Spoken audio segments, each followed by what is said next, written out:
Biblia inasema kwenye Mithali sura ya 17 mstari wa 17, rafiki hupenda siku zote, ndugu amezaliwa kwa wakati wa taabu. Amen. Kila mtu ale chake, kila mtu akae kwake. Kwenye mambo ya sherehe na mambo ya mkusanyiko tunakutana, lakini pia tumekuja kuuisha ndoa zetu. Hakuna ambaye hahitaji ndoa yake kuuishwa. Hawa wanapofunga ndoa wakati wote wanauisha ndoa zetu, lakini pia hapa unaweza ukapata mwenzio. Usikae kijingajinga hapa. Amen. Mungu aoshe macho yako. Kama hujapata mtu, unyakue mtu hapa, maana kila mtu anapata mke wake mahali popote. Wengine kwenye msiba, nyie mnalia, naomba namba ya simu, anapata mtu hapa.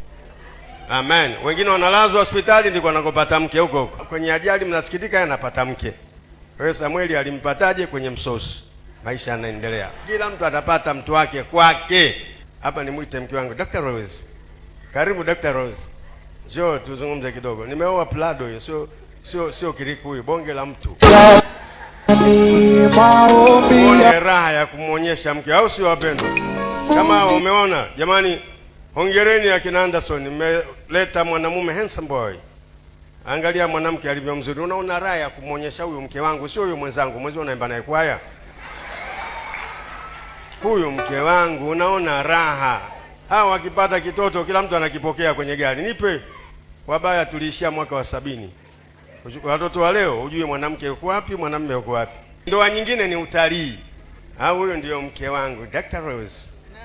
Ngoja wasalimie kidogo. Bwana asifiwe. Hiyo ndio sauti ya mwanamke. Mwanamke wana sauti kali kama mgambo. Kapigia huko kelele. Hii ndio sauti ya mwanamke. Msikilize tena. Bwana Yesu asifiwe. Wewe. Mbona unanikatisha? Yeye namuita Dr. Rose. Mimi ananiita Rich. Wewe narudi handsome boy. Handsome babu. Ngoja niseme maneno machache. Biblia inasema kwenye Mithali sura ya 17 mstari wa 17, rafiki hupenda siku zote, ndugu amezaliwa kwa wakati wa taabu. Amen. Kila mtu ale chake, kila mtu akae kwake. Kwenye mambo ya sherehe na mambo ya mkusanyiko tunakutana, lakini pia tumekuja kuuisha ndoa zetu. Hakuna ambaye hahitaji ndoa yake kuuishwa. Hawa wanapofunga ndoa wakati wote wanauisha ndoa zetu, lakini pia hapa unaweza ukapata mwenzio. Usikae kijingajinga hapa. Amen. Mungu aoshe macho yako. Kama hujapata mtu, unyakue mtu hapa, maana kila mtu anapata mke wake mahali popote. Wengine kwenye msiba, nyie mnalia, naomba namba ya simu, anapata mtu hapa. Amen. Wengine wanalazwa hospitali, ndiko anakopata mke huko huko. Kwenye ajali mnasikitika, anapata mke.